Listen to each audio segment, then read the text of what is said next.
മതത്തെ തെരഞ്ഞെടുപ്പ് കാലത്ത് ഏറ്റവും മനോഹരമായി ഉപയോഗിക്കുന്ന ഒരു പാർട്ടി കേരളത്തിൽ ഏതെന്ന് ചോദിച്ചാൽ ഫസ്റ്റ് CPM ആണ്. ഓരോ തെരഞ്ഞെടുപ്പ് കാലഘട്ടത്തിലും വളരെ കൃത്യമായി അവർ മതത്തെ എങ്ങനെ ഉപയോഗിക്കണം എന്നുള്ളത് ഒന്നെങ്കിൽ അവർ ന്യൂനപക്ഷ പ്രീണനമായിരിക്കും, അല്ലെങ്കിൽ ഭൂരിപക്ഷ പ്രീണനം. ഇതേതാണോ ആ കാലത്ത് ആവശ്യങ്ങൾ അത് ഉപയോഗിക്കും. ഒന്ന്, ഈ തെരഞ്ഞെടുപ്പ് ഇതൊന്നുമല്ല. ഈ തെരഞ്ഞെടുപ്പിൽ നല്ല കമ്മ്യൂണിസ്റ്റുകാർ ഞങ്ങൾക്ക് ആയിരങ്ങൾ വോട്ട് ചെയ്തിട്ടുണ്ട് കേരളം മുഴുവൻ. കാരണം അവർ വിശ്വസിക്കുന്നു ഈ ഗവൺമെന്റ്, പിണറായി വിജയന്റെ ഗവൺമെന്റ് തുടർന്നാൽ ഞങ്ങളുടെ പാർട്ടിയും കാണില്ല, ഈ സ്റ്റേറ്റും കാണില്ല. ഇതാണ് ഞങ്ങൾ ജയിക്കുമെന്നുള്ള ഏറ്റവും വലിയ ആത്മവിശ്വാസം.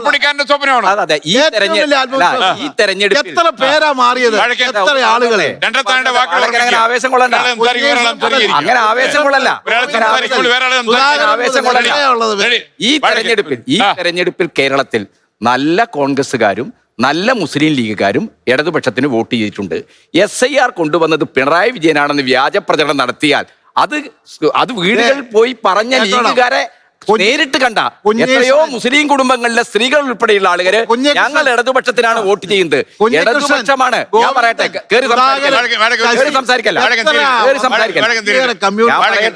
ഞാൻ പറയട്ടെ, മുസ്ലിം വീടുകളിലെ ഞങ്ങളും പോയിട്ടുണ്ട്, ഹിന്ദു വീടുകളിലും പോയിട്ടുണ്ട്, ക്രിസ്ത്യൻ വീടുകളിലും പോയിട്ടുണ്ട്.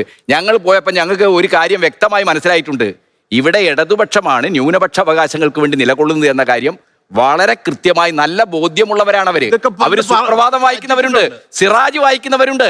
വർത്തമാനം നിന്നുപോയല്ലോ അദ്രീമാനെ.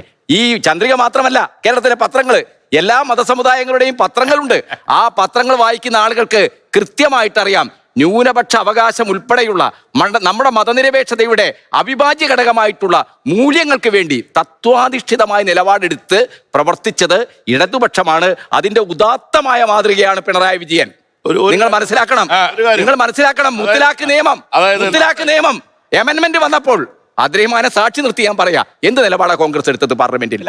നമ്മുടെ UAPA NIA നിയമം ഭേദഗതി ചെയ്തപ്പോൾ മഹാനായ AK ആന്റണി, ദിഗ്വിജയ് സിംഗ്, നമ്മുടെ പ്രധാനപ്പെട്ട കോൺഗ്രസിന്റെ നേതാക്കൾ അവരെല്ലാമുള്ള രാജ്യസഭയിൽ ആ ബില്ലിന് അനുകൂല, അമിത്ഷാ കൊണ്ടുവന്ന ബില്ലിന് അനുകൂലമായി കൈപൊക്കി കൊടുത്തവരാണ് നിങ്ങൾ.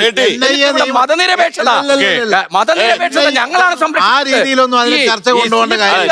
ന്യൂനപക്ഷങ്ങളെയും അതേപോലെ തന്നെ ഭൂരിപക്ഷ മതത്തെയും പ്രീണിപ്പിക്കുന്നവരാണെന്നൊക്കെ നിരുത്തരവാദപരമായി നിങ്ങൾ ഓരോ കാലഘട്ടത്തില് NIA ഉൾപ്പെടെ ഓരോ നിങ്ങൾ ഓരോ കാലഘട്ടത്തിലും